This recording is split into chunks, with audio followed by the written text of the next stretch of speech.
मैं कुशल हूँ आईसर भोपाल से और आज का जो मॉड्यूल है सिग्नल प्रोसेसिंग का मॉड्यूल 3.3, इसमें हम फूरियर ट्रांसफॉर्म के कुछ एग्जांपल्स देखेंगे कि उनके लिए हमारे पास अगर एक टाइम डोमेन सिग्नल अगर दिया हुआ है तो उसका हम फूरियर ट्रांसफॉर्म यानी कि फ्रीक्वेंसी डोमेन का जो फंक्शन है वो हम कैसे कैलकुलेट करें।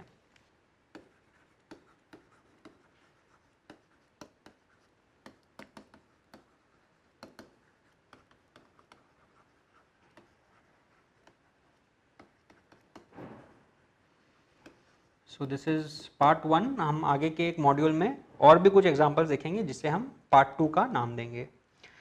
तो एग्जांपल्स में जाने के पहले मैं आपको रिमाइंड करा दूं कि फूरियर ट्रांसफॉर्म क्या होता है। तो फूरियर ट्रांसफॉर्म का बेसिक कॉन्सेप्ट होता है कि आपके पास अगर कोई टाइम डोमेन सिग्नल अगर दिया हुआ है तो आप उसको फ्रीक्वेंसी डोमेन में किस तरीके से रिप्रेजेंट कर सकते हैं, यानी कि आप उस टाइम डोमेन सिग्नल के जो फेज़र कंपोनेंट्स हैं उनका वैल्यू आप किस तरीके से निकाल सकते हैं। तो क्योंकि जो फेज़र्स होते हैं वो आपस में ऑर्थोगोनल होते हैं, जो कि हमने पिछली बार देखा था, तो उस वजह से हम उनकी इस ऑर्थोगोनलिटी प्रॉपर्टी को यूज़ करके किसी भी गिवन फंक्शन के जो फेज़र के जो कंपोनेंट्स हैं उनको हम इस सिंपल से फॉर्मूले को यूज़ करके हम एक्सट्रैक्ट कर सकते हैं। इसका हमने एक सिंपल सा एग्जांपल भी देखा था पिछली बार कि आपके पास अगर एक रेक्टेंगुलर पल्स है टाइम डोमेन में f ऑफ t जो कि माइनस t1 से t1 जा रही है और जिसका मैग्नीट्यूड अगर 1 है, तो इसका जो फूरियर ट्रांसफॉर्म हमने कैलकुलेट किया था वो हमने किया था 2 sine of omega t1 divided by omega, जिसे हमने सिंक फंक्शन के माध्यम से भी लिखा था 2t1 sinc of omega t1 by pi, जहाँ पे जो सिंक फंक्शन है that is defined in the following way. Sinc of x is equal to sine of pi x by pi x। जैसा कि हमने बताया था कि ये बहुत ही इंपॉर्टेंट फंक्शन है जो कि सिग्नल प्रोसेसिंग एनालिसिस में कई बार काम आता है। तो आज हम कुछ और अलग एग्जांपल्स देखेंगे कि उनके लिए हम किस तरीके से फूरियर ट्रांसफॉर्म कैलकुलेट कर सकते हैं। तो अब मान लीजिए कि आपका जो एफ ऑफ टी फंक्शन है वो खुद में एक फेज़र है। तो यानी कि सपोज आपका f of t is equal to e power j omega not t, जहाँ पे ओमेगा नॉट कोई भी रियल नंबर हो सकता है। तो इसके लिए अब हम इसे अगर यहाँ सब्स्टिट्यूट करें, f of j omega is equal to integral minus infinity to plus infinity e power j omega not t e power minus j omega t d t. तो अब हम इन दो फेजर्स को हम कंबाइन कर सकते हैं, वो हो जाएगा minus infinity to infinity e power j omega not minus omega t d t. अब इसे अगर हम इंटीग्रेट करना चाहें, अगेन हमने इसकी वैल्यू पहले देख ली है कि अगर ओमेगा नॉट और ओमेगा अगर अनइक्वल हैं, अगर डिफरेंट हैं, तो इस इंटीग्रल की वैल्यू 0 हो जाएगी, और अगर ओमेगा नॉट और ओमेगा अगर इक्वल हैं तो इसकी वैल्यू इन्फिनिटी हो जाएगी, जिसे हम डिराक डेल्टा फंक्शन यूज़ करके हम लिख सकते हैं। तो अगर हम डिराक डेल्टा फंक्शन अगर यूज़ करेंगे तो इस इंटीग्रल की वैल्यू होगी 2 pi delta of omega not minus omega. तो ये है e power j omega not t का फूरियर ट्रांसफॉर्म। तो अगर हमारा फंक्शन अगर एक सिंपल फेज़र है तो उसका जो फूरियर ट्रांसफॉर्म है वो एक डेल्टा फंक्शन होगा, जिसे हम इस तरीके से लिख सकते हैं। अब जैसा कि आप जानते हैं कि जो साइन फंक्शन और कॉस फंक्शन होता है उसे हम फेज़र को यूज़ करके हम रिप्रेजेंट कर सकते हैं, यानी कि हमें अगर cos of omega not t का फूरियर ट्रांसफॉर्म निकालना हो तो हमें ये इंटीग्रेशन करने की ज़रूरत नहीं है, हम उसे सिर्फ फेज़र फॉर्म में लिख के और फिर फेज़र का फूरियर ट्रांसफॉर्म यूज़ करके हम इजीली उसका फूरियर ट्रांसफॉर्म निकाल सकते हैं। तो मान लीजिए आपके पास अगर cos of omega not t है और आपको इसका फोरियर ट्रांसफॉर्म निकालना है। So this is your f of t. तो इसे हम फेज़र यूज़ करके लिख सकते हैं e power j omega not t plus e power minus j omega not t divided by 2। और फिर हम फोरियर ट्रांसफॉर्म यूज़ करके इंडिविजुअल जो हमारे फेजर्स हैं e power j omega not t और ई power minus j omega not t, इन दोनों का इंडिविजुअल फोरियर ट्रांसफॉर्म यूज़ करके हम कॉस ओमेगा नॉट टी का फोरियर ट्रांसफॉर्म निकाल सकते हैं। यानी कि वो कुछ इस तरीके से होगा, f of j omega is equal to half e power j omega not t का फोरियर ट्रांसफॉर्म होगा 2 pi delta of omega not minus omega, और इसका होगा plus 2 pi delta of omega not plus omega. यहाँ पे plus हो गए क्योंकि minus omega not minus omega का माइनस साइन से कोई फ़र्क नहीं पड़ता, क्योंकि जो डेल्टा फंक्शन है वो is non zero only when it's argument is zero. तो बाकी सारे आर्ग्यूमेंट्स के लिए वो ज़ीरो हो जाएगा। तो यानी कि अब यहाँ पे ये 2 कैंसिल करके हम फाइनली इसे लिख सकते हैं equal to pi into delta of omega not minus omega plus delta of omega not plus omega. उसी तरीके से हम अगर हमारा एफ ऑफ टी अगर sine of omega not t है तो उसका भी हम फोरियर ट्रांसफॉर्म इसी तरीके से निकाल सकते हैं।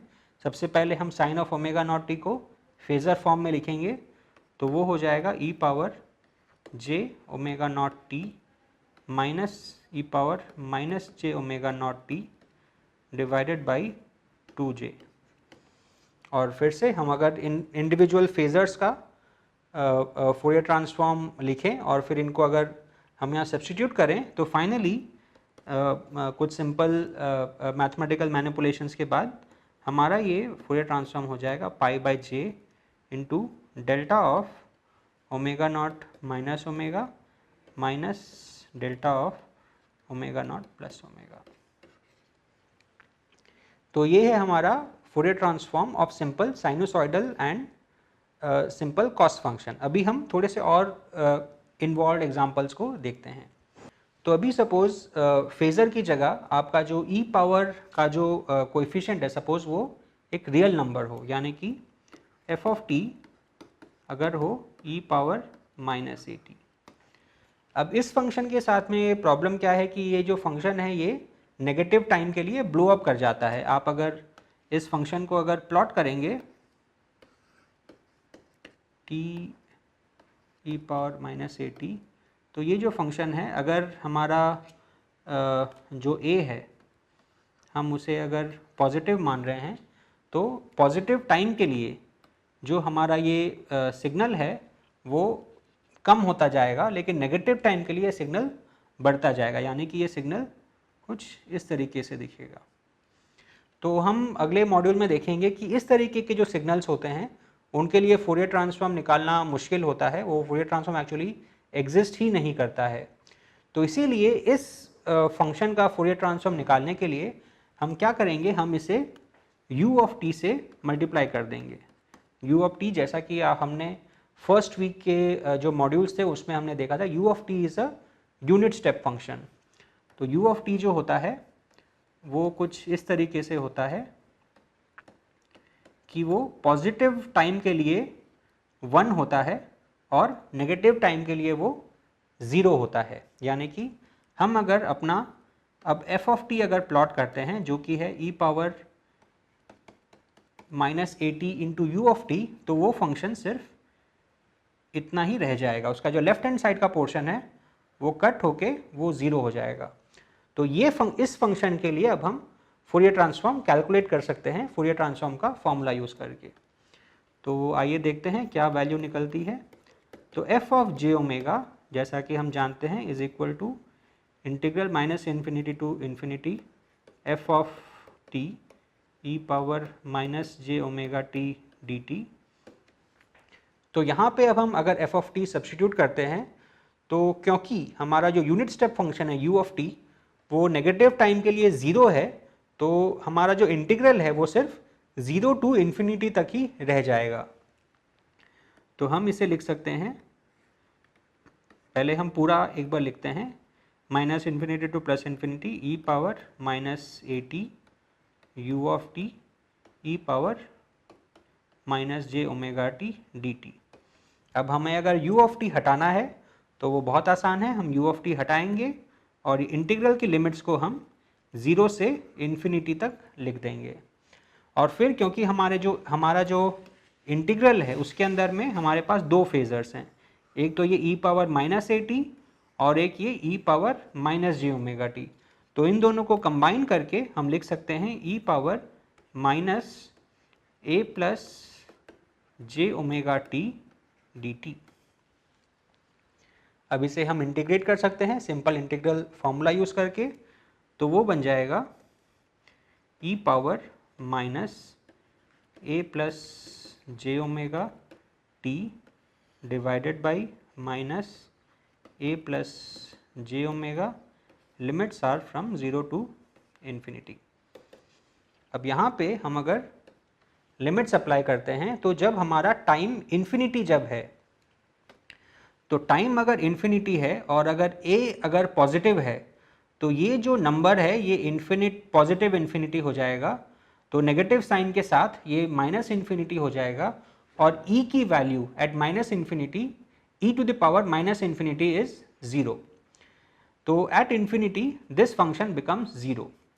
और अगर t अगर 0 है तो t अगर हम 0 पुट करें तो इस एक्सपोनेंट का जो पावर है वो 0 हो जाएगा, और जब एक्सपोनेंट का पावर जब 0 होता है तो उसकी वैल्यू हो जाती है 1।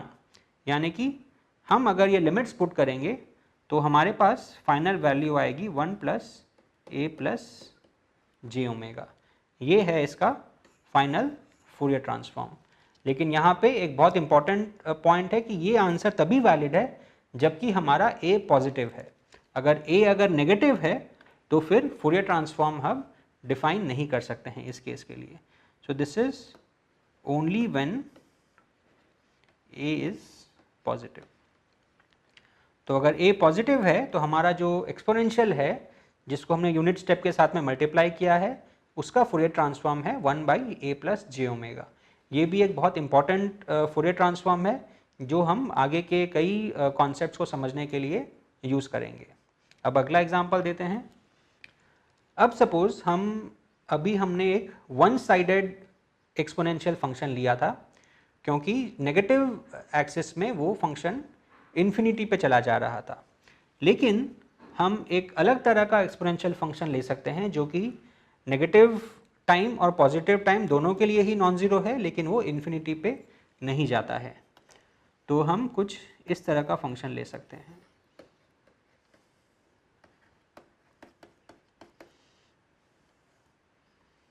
हम उसको इधर भी डिक्रीजिंग ले सकते हैं और इस तरफ भी डिक्रीजिंग ले सकते हैं। तो ये इस फंक्शन को हम मैथमेटिकली हम लिख सकते हैं f of t is equal to e power minus mod of t। तो मॉड ऑफ t का मतलब क्या है? Mod of t is equal to t, so this is equal to e power minus t for t greater than equal to 0 and e power t for t less than equal to 0। तो इससे क्या हो रहा है कि वो positive time और negative time दोनों के लिए ही वो इन्फिनिटी पे डीके करके 0 हो जा रहा है, जिससे फूरियर ट्रांसफॉर्म कैलकुलेट करने में कोई दिक्कत नहीं आएगी। तो अब इसके लिए हम अगर फूरियर ट्रांसफॉर्म अगर हम कैलकुलेट करना चाहें तो वापस से हम फॉर्मूला लिख रहे हैं minus infinity to plus infinity F of t e power minus j omega t d t. अब यहाँ पे हम अगर इस फंक्शन की वैल्यू अगर सब्स्टिट्यूट करें तो इस इंटीग्रल को हम दो पार्ट्स में ब्रेक कर सकते हैं। एक है माइनस इन्फिनिटी टू 0 तक और दूसरा होगा 0 से इन्फिनिटी तक।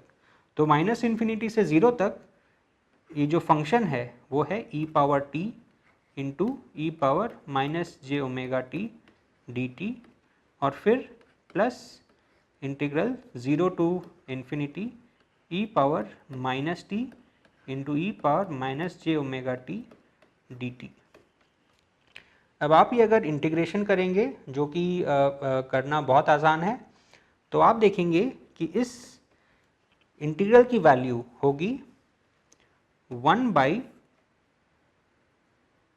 1 माइनस जे ओमेगा और इसकी वैल्यू होगी 1 बाई 1 प्लस जे ओमेगा। ये तो हमने पहले भी देखा था। तो इन दोनों को हम अगर सम करेंगे तो फाइनल हमारे पास आएगा 2 divided by 1 plus omega square which is the value of the which is the expression for the Fourier transform. तो यानी कि हमारे पास अगर एक सिंगल एक्सपोनेंशियल है जो कि पॉजिटिव टाइम के लिए डिफाइंड है, नेगेटिव टाइम में वो 0 है, तो उसका फूरियर ट्रांसफॉर्म होगा 1 by A plus j omega. और उसी की जगह पे हम अगर डबल साइडेड एक्सपोनेंशियल अगर लेते हैं जो कि नेगेटिव टाइम पॉजिटिव टाइम दोनों के लिए अगर वो डीके कर रहा है तो उसका Fourier transform will be 2 by 1 plus omega square. अब एक आखिरी एग्जाम्पल देखते हैं जो कि अगेन बहुत ही सिंपल है। तो ये सिंपल एग्जाम्पल है, सपोज हमारा एफ ऑफ टी अगर एक डेल्टा फंक्शन है।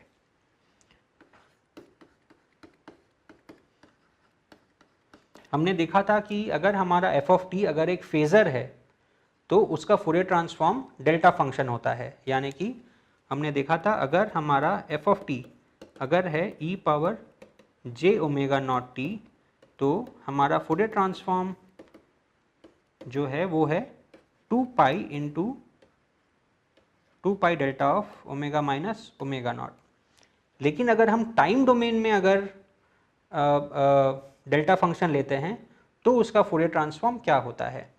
तो अगर हम एफ ऑफ टी को डेल्टा ऑफ टी लेते हैं तो हमारा फूरियर ट्रांसफॉर्म कुछ इस तरीके से होगा। वापस से हम फॉर्मूला यूज़ कर सकते हैं, minus infinity to infinity delta of t e power minus j omega t d t. जैसा कि अगेन हमने फर्स्ट वीक के लेक्चर्स में देखा था कि अगर हमारा कोई इंटीग्रल है माइनस इन्फिनिटी टू इन्फिनिटी और अगर उसमें डेल्टा फंक्शन है तो उस इंटीग्रल की वैल्यू होती है कि हम उस इंटीग्रैंड के अंदर में जितने भी बाकी जो फंक्शंस हैं हम उनकी वैल्यू बस t इक्वल टू 0 पे निकाल लें। That will be the value of this integral. यानी कि इसकी वैल्यू होगी जस्ट 1, क्योंकि ये जो फेजर है e power minus j omega t at t equal to 1, ये फेजर की वैल्यू है 1। सो अभी अगर हम देखें कि हम इन दोनों को हम कैसे कंपेयर कर सकते हैं, तो यहाँ पे अगेन हमारा जो फ्रीक्वेंसी डोमेन का जो फंक्शन है, यहाँ पे अगर हम ओमेगा नॉट को हम अगर 0 ले लें, यानी कि ये जो हमारा फंक्शन है टाइम डोमेन में ओमेगा नॉट अगर 0 है तो ये फंक्शन हो जाएगा 1। तो फिर उसका जो फूरियर ट्रांसफॉर्म है वो हो जाएगा 2 pi of delta of omega. यानी कि अगर f of t is equal to 1 तो f of j omega is equal to 2 pi delta of omega. ये हमने कैसे निकाला, simply omega not equal to 0 substitute करके। तो यहाँ पे आप एक बहुत इंटरेस्टिंग आप रिलेशनशिप देख सकते हैं फूरियर ट्रांसफॉर्म और उसके टाइम डोमेन सिग्नल के बीच में, कि अगर टाइम डोमेन सिग्नल अगर डेल्टा है तो Fourier transform is a constant, अगर टाइम डोमेन फंक्शन अगर कांस्टेंट है तो the Fourier transform is a delta function. ये सिर्फ एक कोइंसिडेंस नहीं है, लेकिन ये जनरल कई सारे फंक्शंस में या मैं कहूँगा सभी फंक्शंस में ये आता है कि जो टाइम डोमेन सिग्नल और फ्रीक्वेंसी डोमेन सिग्नल में ये एक डुअलिटी प्रॉपर्टी के नाम से जाना जाता है।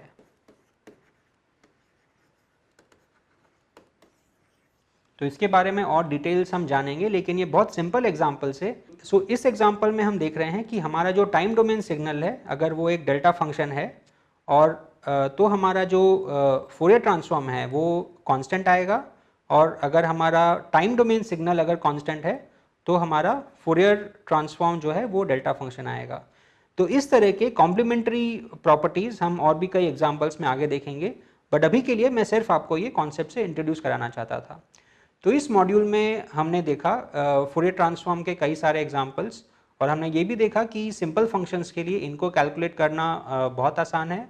और सबसे अच्छी बात यह है कि ज़्यादातर जो सिस्टम एनालिसिस होती है वहाँ पे इस तरह के सिंपल एग्जांपल से भी हम कई डीप इंसाइट्स गेन कर सकते हैं उस सिस्टम प्रॉपर्टीज़ के बारे में। तो अगले मॉड्यूल में हम देखेंगे कि ये जो फूरियर ट्रांसफॉर्म है ये हर किसी टाइम डोमेन फंक्शन के लिए एग्जिस्ट नहीं करता है।